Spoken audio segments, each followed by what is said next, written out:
This crowd rises to its feet. Okoro slammed it home. Garland left wing, free ball. Perfect! Garland one of the lane, lob to Mobley, pow! And Allen blocked the shot at the rim. Pow! With the left hand and a foul. Welcome to the Chase Down Podcast, part of the Cavs Media family. I'm your host, Justin Rowan. The Chase Down is presented by Fubo TV. Watch over 100 channels of live sports and TV for half the cost of cable. There's no contract and no commitment. Try for free at FuboTV.com. The long wait is finally over. We have Cleveland Cavaliers basketball to discuss, and there's nobody that I'd rather be discussing it with than my co-host, Carter Rodriguez. Carter, how you doing, buddy? Doing good, buddy. It's nice to be home. Nice to watch Cavaliers basketball. Would have been nice to see a win, but nevertheless, a very fun preseason outing. Lots to take away, lots of data points. We got a lot to talk about. We're skipping past it, and we are going 45 minutes deep analyzing the calls made in this game. Where was the foul in that and one? Where was the call for Dean at the end? This is what we are going to dwell on because, you know, Carter, when it comes to preseason basketball, the thing that you and I have been incredibly consistent about is the process doesn't matter. Only the results. I wanted to see a result. We got a loss, and therefore we throw everything out. Yeah, absolutely, buddy. You couldn't be more spot on. But no, I mean, honestly, just a super fun game. I feel like I was just trying to think going into this podcast. You know, we spin this thing up pretty fast, and I was trying to think, you know, who was the winner of the preseason game one, and I feel like there's 4 or 5 guys that you could say, hey, man, that guy really showed out, or that guy had a stretch where they showed something either new or showed they belonged, or you know, whatever it may be. So I think the winner is us. That Cavs basketball is back. We finally get to talk about games instead of speculating. Just feels nice, man. Yeah, it does feel really nice. And honestly, like that seems to be the general sentiment that I've seen, you know, especially for preseason. I follow the games closely, but I'm also, every time there's a free throw or whatever, I'm checking the timeline out. I'm seeing how people are doing. I'm jotting down my game notes, and people seem to have had a really fun time watching this game. And I just feel like you're right. Like it's going to be kind of a stream of consciousness podcast for us because there's so many different guys to talk about. And I think, you know, that was one of the big stories, right? Was how does the Cavs depth look? Have they added functional pieces that make sense with what they are doing? Are they starting to implement some of the offensive changes that they had talked about at media day? And right off the bat, I think it's safe to say that there is going to be a real emphasis to change the style of play. I think you really saw them get into their sets a whole lot earlier. You saw a lot. They made of our Evan boy Mobley. Steve Jones happy. They really did. You saw a lot of Evan Mobley being used as an offensive hub, and this is one of those kind of prime examples of why it's really important to watch the games and what's going on rather than just the box score. Because if you look at the box score, you don't see, you know, assist numbers jumping off the chart for Evan Mobley, but the reads that he was making it and the extent to which they were running offense through him was noteworthy. And I think we should, before we dive even further into the game, I think we should take care of some housekeeping. First, a massive thank you for everyone with your feedback on Media Day. We were lucky enough to get to talk to George Niang, Caris, LeVert, Donovan Mitchell, Darius Garland, Jarrett Allen, and Max Strus. All of those interviews are available both on our feed. We put them together for an audio-only version, as well as the video versions are up on the Cavs YouTube channel. But big thanks to everybody for your feedback. It meant the world to us. It was one of the coolest experiences. It was super duper fun. Thank you to the Cavs. Thank you to the fans. Media Day was dope. It was dope as hell. The other bit of an update, not as fun. Jarrett Allen obviously did not take part in this game, suffering from a bone bruise, and the Cavs released a statement that he will be reevaluated in 2 weeks. I thought it was encouraging that he was there. Chris Fedor had reported that he was on the exercise bike when the team's going through a shoot around and trying to keep the conditioning up. And the thing that was kind of encouraging for me as someone that's going to play doctor right now is that this was something that was gradual, that, hey, I'm experiencing soreness. He gets shut down. It wasn't like he landed on a foot and was in a bunch of pain. To me, that's giving me hope. And I'm always going to go team optimism here. But I got my fingers crossed that he's available for opening night. But obviously, I expect the team to play it safe because, as we saw in this preseason game, this is a much deeper roster than we had last season. Yeah, absolutely. I think we're going to see JB toy around. Chris Fedor reported that we're going to see some wacky lineups. They started this one with Caris at the 3 and Max Strus at the 4. It's funny, we spent all summer talking about how Max is going to be guarding guys on the perimeter a lot more this year. In the first game, he starts at power forward. I feel bad that we lied to him. We're like, you know, how great is it going to be that you get to just guard your position and immediately power forward? No mas. I wouldn't be surprised to see a completely different starting lineup on Thursday, where maybe Damian Jones will get the start. I think we're going to learn a lot about the Cavs' kind of backup options early on in preseason. Hopefully not in the regular season, but it is nice to get some early data points to get a sense of, like, this team was kind of screwed last year when Jarrett or Evan missed time in terms of front court depth, and they've made a lot of moves to address that. Let's see if it worked. So that is kind of, I think, the Jarrett Allen portion of the program. And it's time to talk about the preseason game because, Justin, the Cavaliers took 48 3-pointers tonight. How many games do you think the Cleveland Cavaliers took at least 48 3-pointers in the 2022-23 season last year? 5. 1. Ooh. It was against the New York Knicks, the game where Dean and Donovan and Kevin combined to make 24 threes. They took one good offensive showing against the Knicks last season. They took 50 threes in that game. At no other point did they eclipse that. And now you might be thinking, preseason game, starters only played the first half. I'm not sure about that. They took 12 threes in the first quarter. So, it does feel like pace is a major takeaway stylistically, and they were generating a ton of 3-point attempts, and they were generating mostly very clean looks on those attempts. I was really, really pleased at the amount of open threes they were generating, and all this spacing seems to be paying some dividends early on. Yeah, and to your point, 11 3-pointers attempted in the second quarter as well, so you're on pace for 46 attempts on the night, so it's not like, obviously Emoni Bates came in there and he was very confident shooting the basketball, but it wasn't just the reserves that were pulling up and shooting.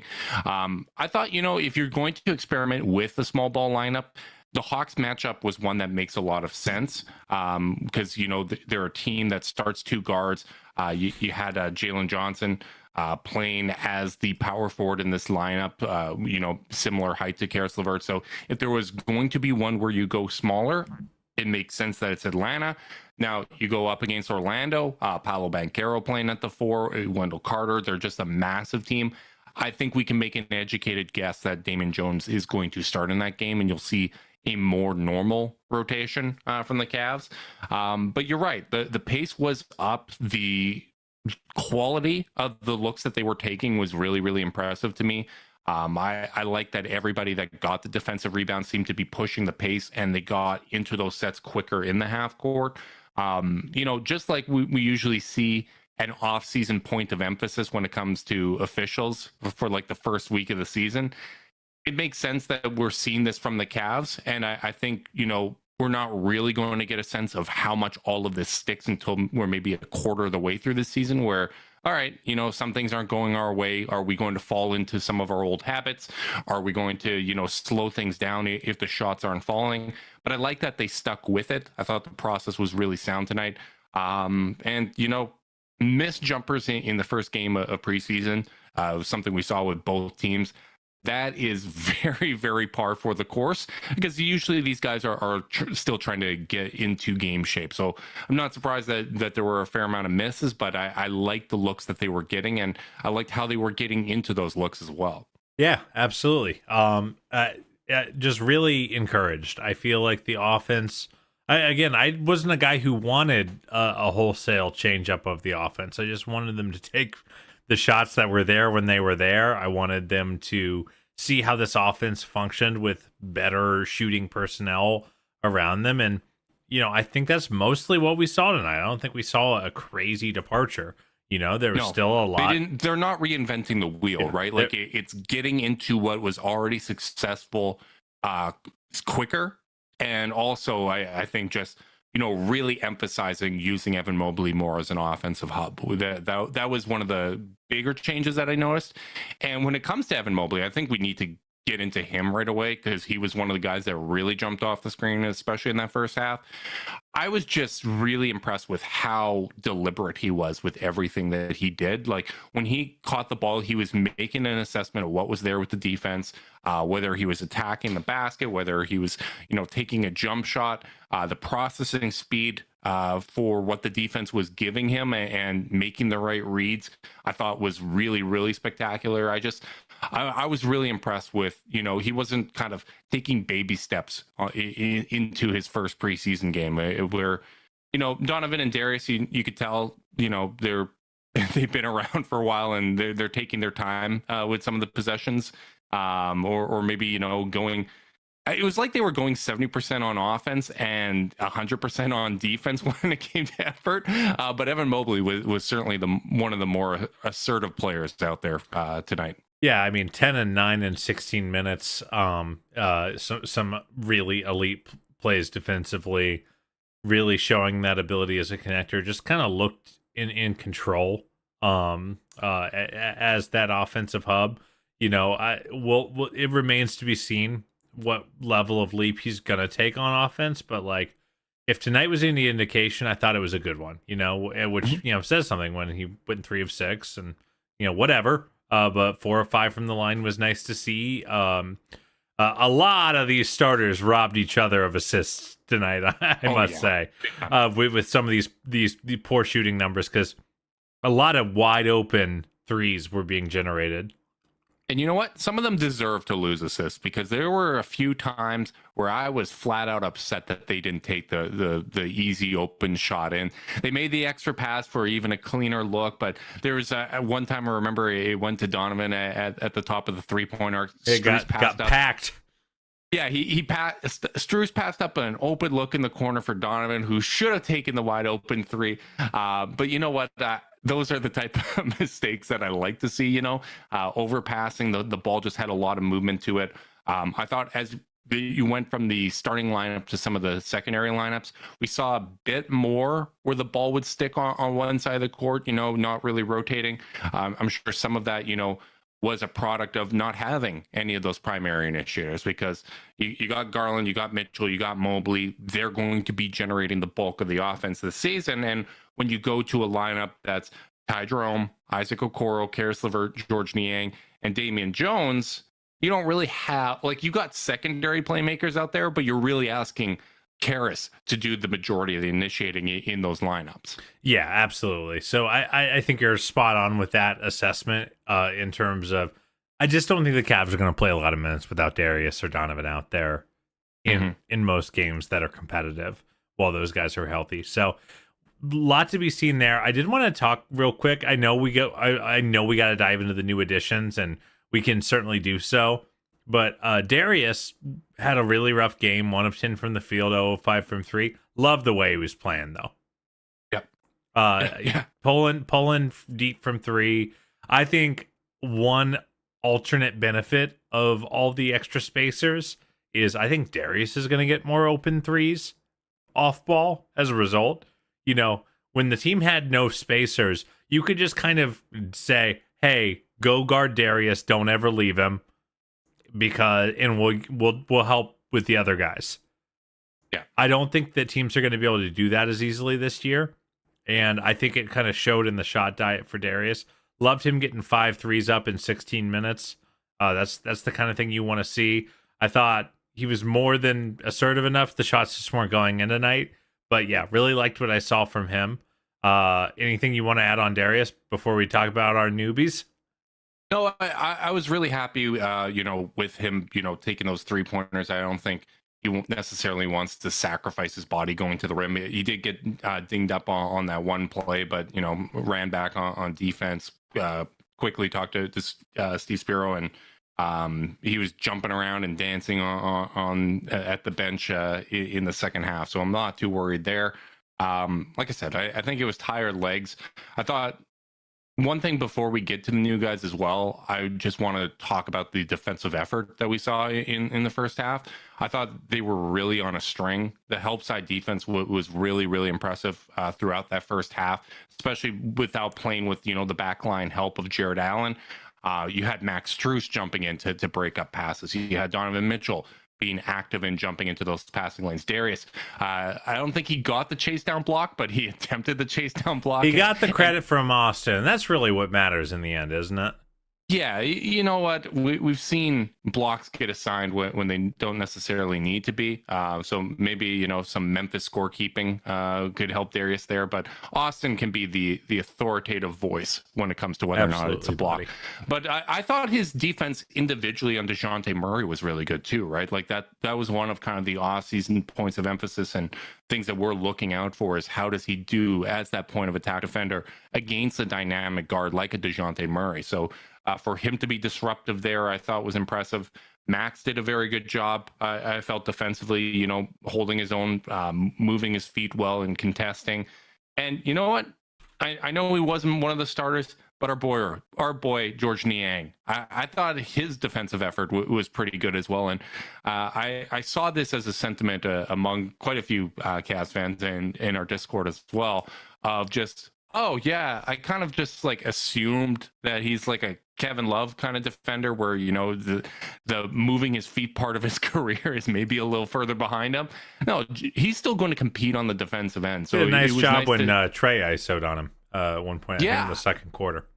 Hey, clamp Trey, that's always a lot of fun. So I did want to give a shout out to the defense because, as much as the increased pace and increased volume of 3-pointers is something that we're keeping an eye on, how good the defense remains and whether they're able to do play defense at as high of a level with the personnel changes that we've seen is going to be something that we're keeping an eye on.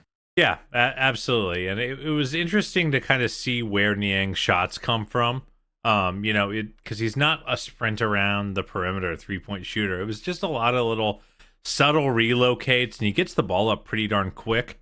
He's not like a big jumper on his when he goes up for three. A lot of it's these more little subtle moves and he just kind of gets the ball out quick. And I liked what we saw from him. I do think I kind of feel like Niang is the kind of guy whose game kind of looks the same no matter what the context is.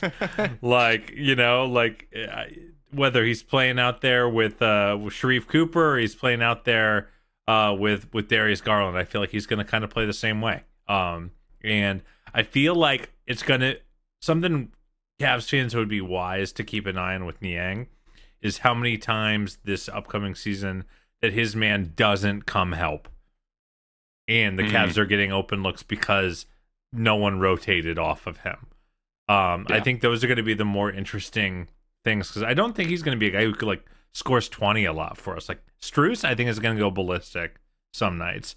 I don't really think that's Niang's MO. I think we're going to see him contribute as a spacer in more understated ways, and it's going to be really exciting to see. What did you think of Strus for first impressions? I mean, it was a lot of what I expected. I thought he moved around well on the floor. He definitely falls in the category of passed up a few too many threes, but he's passing them up to give guys like Donovan Mitchell and Darius Garland wide open looks. I liked on his first bucket, he threw it to Caris at the top of the arc when he was clearly open and should have taken it. Caris was like, "No, take it back, shoot!" And then he did. Absolutely not. Which shout out to Caris. Caris also looked awesome, and I'm sure we'll get into him a little bit later. But he's someone that does make the right team play a lot. Like he is a willing guy, and he got a bunch of nice looks in this game, moved around well defensively, but he's a nice connector piece, and I think that's exactly what you needed in the starting lineup.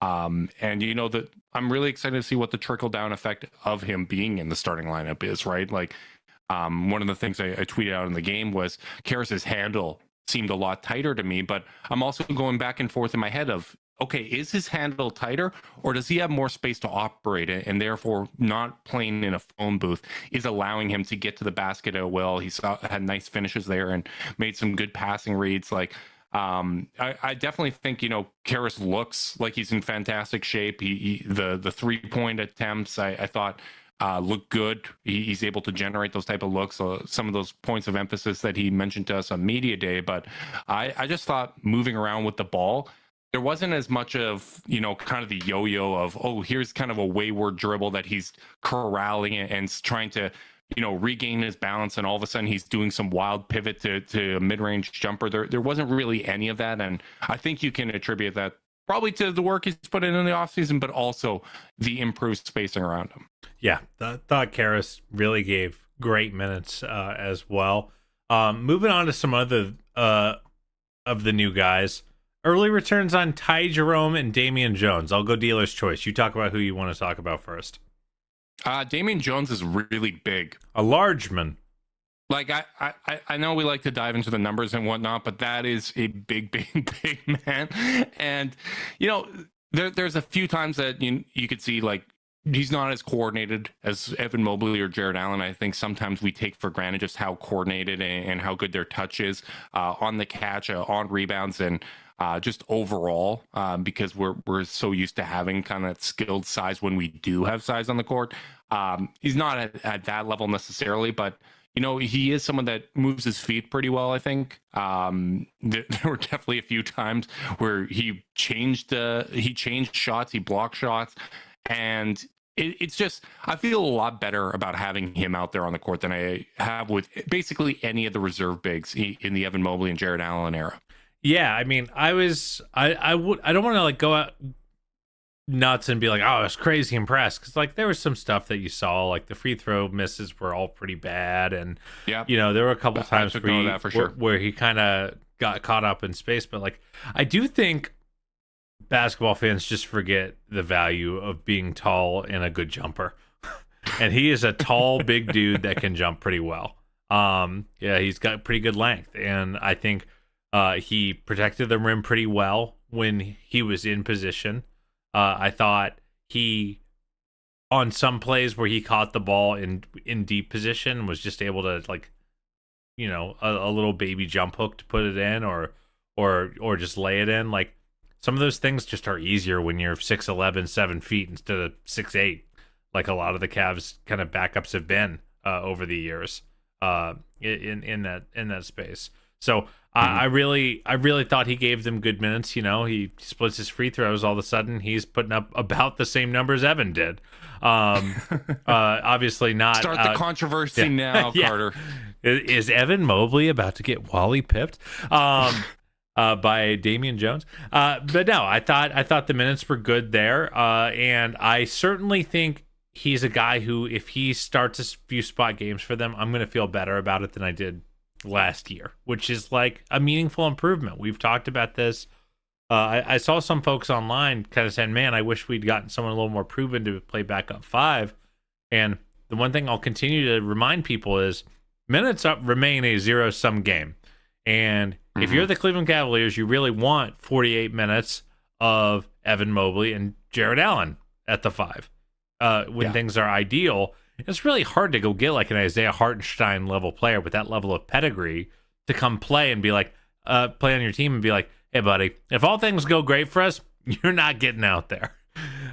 Or maybe even worse, doing that and then committing to having to play big every second of the game, losing that stylistic versatility that the Cavs have. So I think they are kind of between a rock and a hard place with the backup 5 spot, and I think Damian Jones, or a player of his ilk, is a nice compromise. He's young. He's got a little juice, where a little bit of an unknown about him, that maybe a little untapped upside, but like not a guy that you have to play. So I really liked what we saw from him, and I really liked, Justin, what we saw from Ty Jerome, who I thought played really nice minutes as a lead ball handler.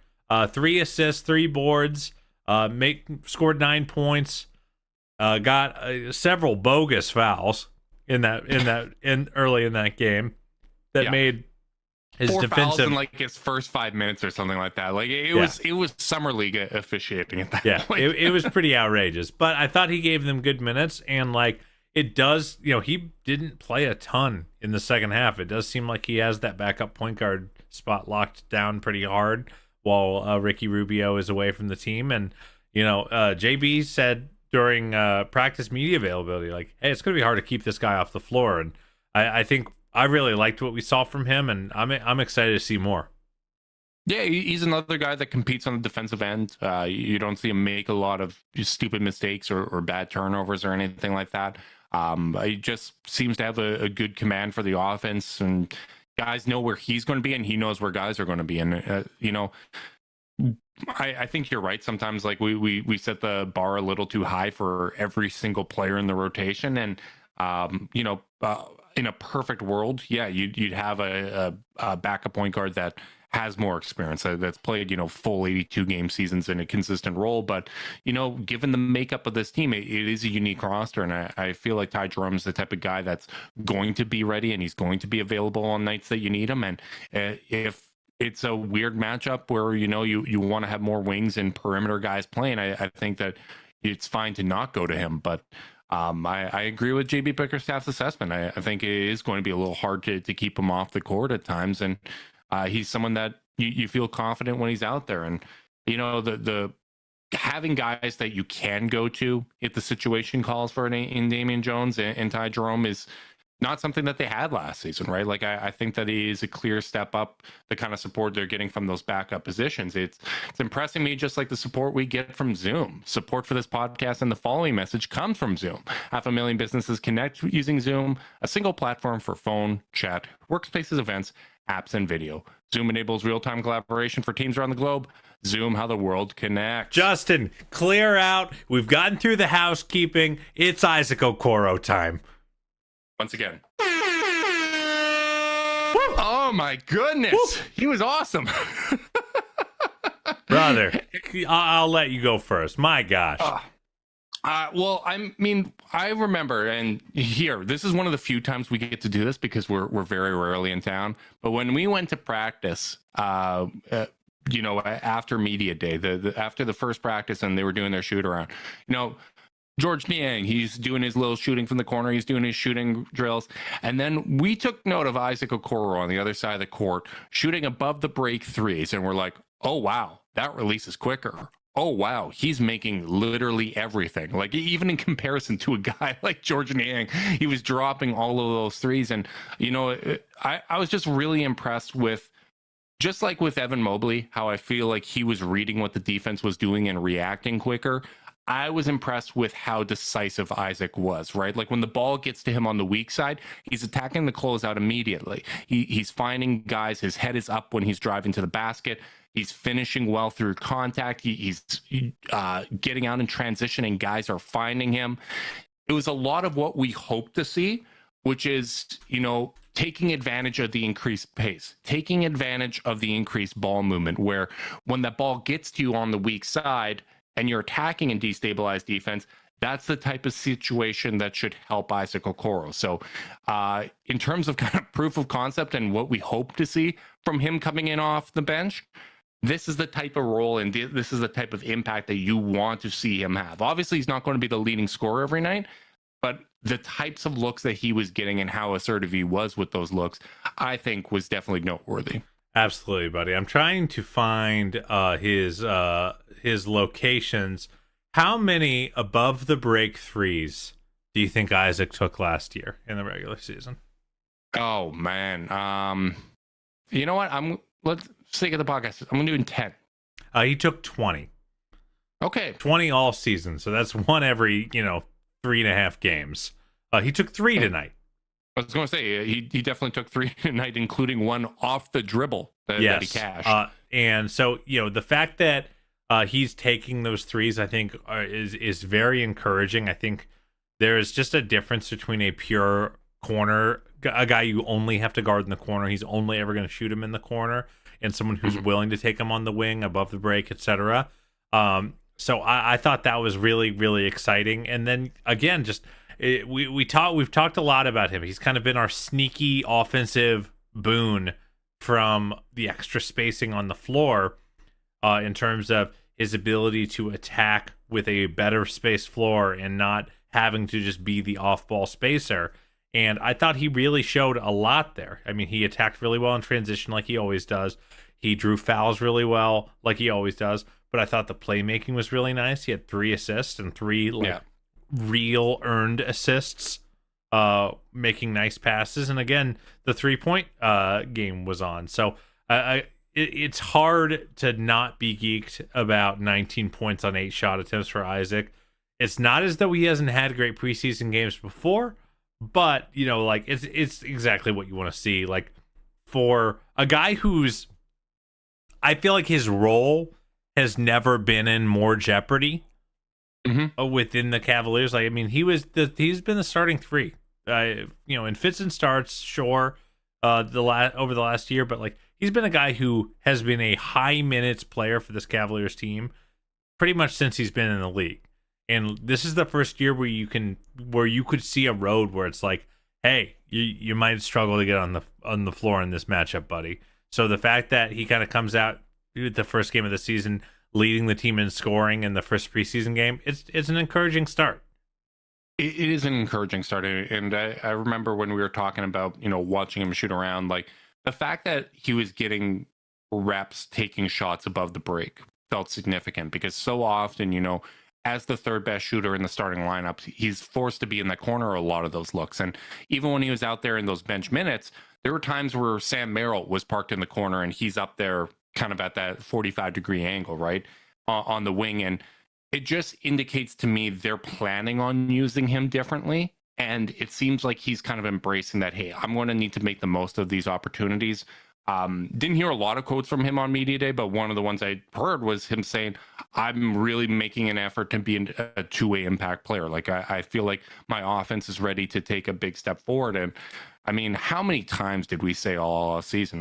Whoever plays chase down drinking games probably is going to get a little drunk again here, because like, he's 22 years old. He's the same age as Evan Mobley. Like, I think people that were writing off offensive impact or offensive growth with one and not the other, like, just because he came in a year early doesn't mean that the possibility for that growth isn't there. So for him to be as assertive as he was, and for him to attack in the ways he did, was really interesting. And he's attacking from more interesting spots. And I think it's going to be really important that ball movement continues, because when the ball sticks on the strong side and you don't see it rotate and it just kind of devolves to a 3-man game or even a 2-man game at times, Isaac's just going to be stuck standing there on the other side, or whoever is there is going to be stuck standing on the other side. That ball movement needs to continue. The ball needs to continue to have that energy, and guys are going to feed off it. Everyone's going to get enough touches if the pace is up and the ball keeps rotating around the court. Yeah, man. Just a really fun game for Isaac, and just kind of felt like the perfect package for him. Like, I don't need Isaac taking pull-up mid-range jumpers. If he never does that once in his career, I don't really care. It's just finding ways to be impactful and attack a disadvantaged defense and run in transition. The kind of things we already know he can kind of do. We just need him to be good at them consistently. He just can't be an invisible man out there on the offensive end of the floor. So 19 points on 8 shots, I will count that as not being invisible, Justin. Now, there was a smart comment in our Discord tonight, and it matched up with one of the things I had in our notes, which was, one of the kind of quick takeaways, obviously I'm not married to any of my opinions in preseason. We're just kind of, flying by the seat of our pants here. But one of the things that I kind of am thinking now is I'd like to stagger him and Caris as much as possible. Yep. Like, I kind of would like to see him out there with Darius and spot up guys around him, because I like seeing the ball get in his hands. I like seeing him attack downhill with spacers around him. Whereas when Caris LeVert is out there, and especially if you're assuming one of like Donovan or Darius are going to be out there as well, there's not as much of those on-ball reps, and I think it's too easy for him to get stuck in that kind of ball-watching role. I'd kind of like him out there with Darius, with Max, with George. Like, I think that's probably the best way to utilize him. And JB's going to tinker. He's going to experiment with lineups throughout the preseason, but that's one of the things that I kind of pops to mind of the best ways to continue to try to maximize the minutes that he does get in the regular season. Absolutely, buddy.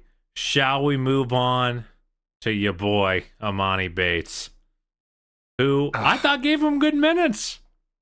Carter, what do I love? What do I love? You love that boy nice style players. Oh, yeah. I love my bucket getters. And you know what? Not a ton of passing from him.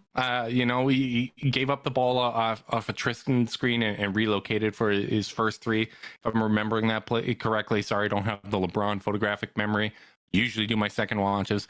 But he's someone that is not shy. He's able to pull up just about anywhere. Got robbed of a game-winning three, which was a lot of fun. I lost my mind as soon as that went up. You could tell it was going in. Oh, yeah. Just such a confident player, and definitely had the takeaway of, man, the charge games are going to be fun this year. Watching him play off Sharif, watching, Craig Porter Jr. out there for the few minutes he popped off the screen. He's just a really confident player out there, and I'm excited to see. Like, you hear a lot of noise coming out of camp of just how hard he's been working. I think he had a block in this game as well, and he's making an effort on that end. So he's a guy that I'm rooting for him, because if he puts it together, like, the shooting isn't a question for me. And if you can bring shooting at an NBA level like that, you are going to be an NBA player. Like, just point blank, he's going to be an NBA player, I think.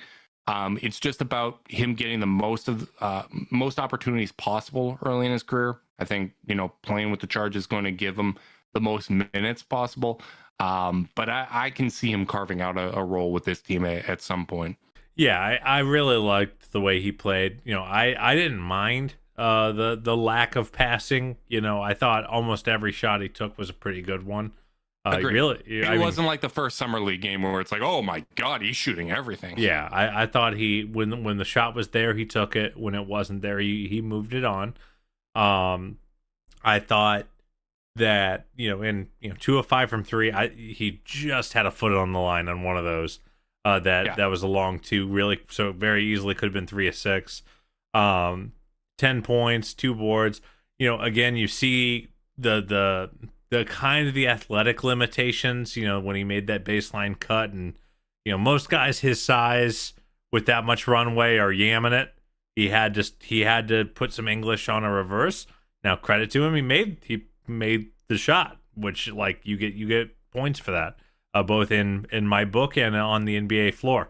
But man, I just can't. I kind of keep going back to the fact that if he's gonna have a quick trigger in a fast release and shoot a good percentage from 3, all the other concerns just don't matter as much.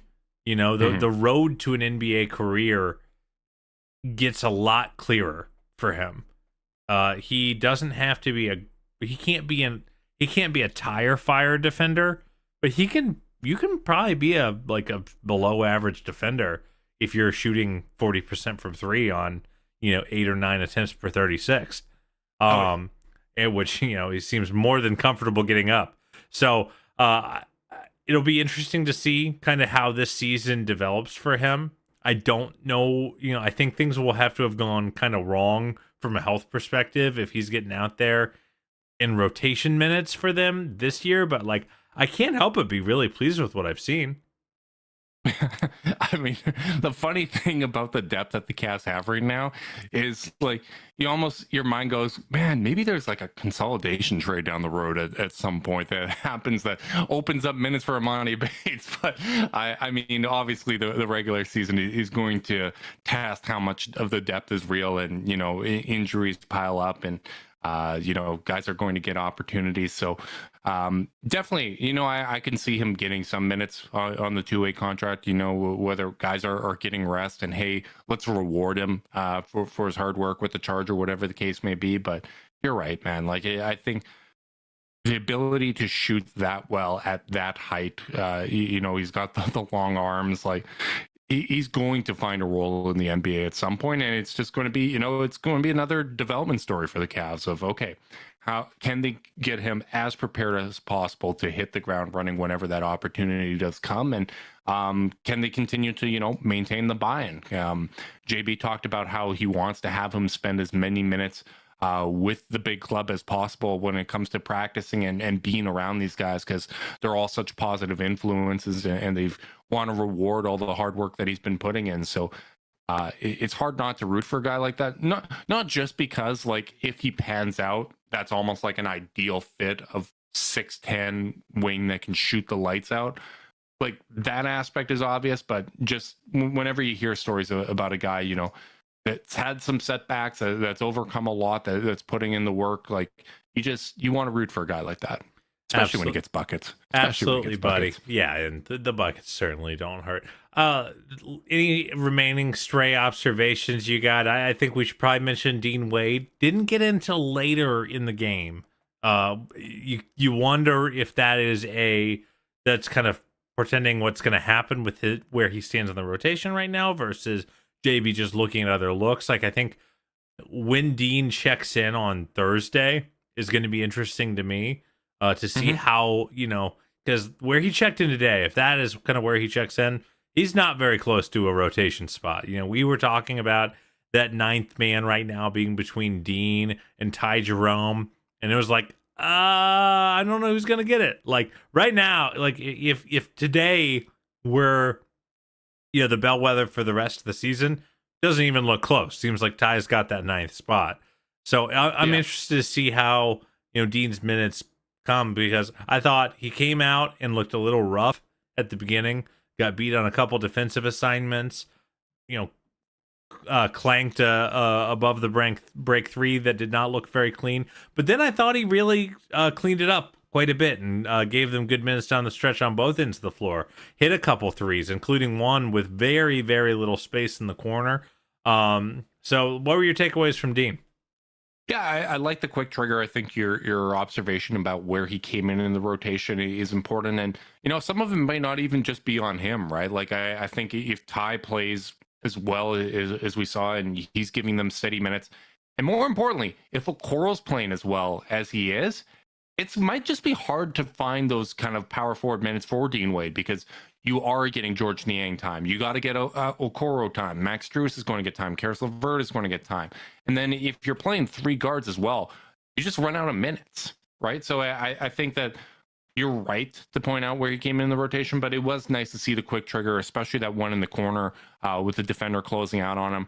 That's really encouraging to see, because when he was dealing with that shoulder pain and the collarbone injury at the end of the season, that's when he's passing up, right? And I think it does seem like there's a point of emphasis to not pass up shots. Obviously, the starters continue to generate good looks and act earlier in the shot clock. But when you get to those second unit lineups, it took them longer to get into their sets. And if you pass up one of those looks, you're not getting a good look, right? Like, that's where you're basically asking someone like Caris or whomever to bail you out with a shot. So it's really important that when you are out there and you are a guy like Dean Wade, that you're not passing up any of those opportunities, because it might be a while until you get the next one. Yeah, absolutely. And couldn't agree more on all that. And last stray observation, it was nice to see Tristan out there. Oh my God. He still sets a mean screen, doesn't he? Mean screen. Got a nice offensive board. It just felt like, that was comfy. It was comfy to see Tristan out there. Felt like he never left. It felt comfortable. It felt like listening to John Michael do the intro, telling you to grab your favorite beverage. Like, I just get relaxed. Like, it just feels like nature's healing. I felt good. Like seeing Tristan setting the screens out there. I love how upset he looked at Sharif throwing him the lob. Just the Sharif. What year is this, brother? I don't know if I would have thrown that lob to Evan Mobley. My brother, what are you doing? You know what? I can attest to not being able to get up the same way when you're 32 years old. So yeah, absolutely. By the way, shout out CPJ. Just yammed it on his first possession.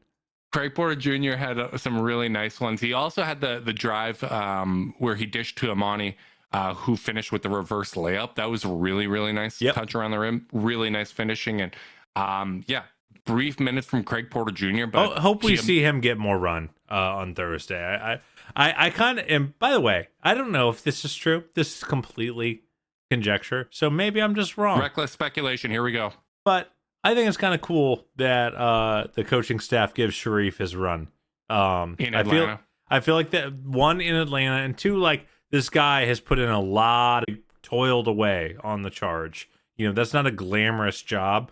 And I've noticed both in Summer League and even now, like, I mean, most of the time the player the team is more invested in is going to get run ahead of his peers in the same position group. And I kind of think it's cool that the Cavs have, I feel like the Cavs have really, that staff has looked to showcase Sharif and give him his flowers whenever they have an opportunity to. Because, like, you know, I just feel like he's really earned that because of the way he's contributed to this organization in ways that a lot of people might not get to see. Yeah, I completely agree. I still really like his passing feel. You know, obviously being undersized, that it makes it harder for him out there. What a cruel world that both of us are like 6'2.5", 6'3", with these useless bodies. and poor Sharif is just a little smaller. You know, a little smaller. Like that. If that guy was 6'3", he's, you know, he might be like a 6 man. Like he's on an NBA roster. I think he's just a little too small, and the jumper has never been quite good enough to get him onto an NBA roster again. But I do think the talent is there. Yeah, and I think he has been progressively getting better. Like, I think I would not be surprised if he earns a two-way at some point this season. I'm rooting for him to earn a two-way at some point this season. I think there are worse players in the NBA on two-way deals than completely agree. There might be worse players on regular contracts, but, like, he is someone that he can get you into your sets. He can find open guys. I just think he has a really good feel for the game. So I agree with you. I we'll continue to enjoy him on the charge as long as we have him, but it's just hard to see a pathway to either a two-way contract or obviously a full contract with the Cavs, just given the depth that we have at guard. Yep, I couldn't agree more, buddy. So nice to be back. I'm already jonesing for Thursday. I am too. They better play. And you know what's great? I actually was about to say they better play the starters. I'm so interested in the back half of this roster that I don't even care. Yeah. You know what? Stars will stay healthy if they're not playing. So that's always part of my mentality too. I continue to just be incredibly get Darius Garland to Game 3 of the season challenge.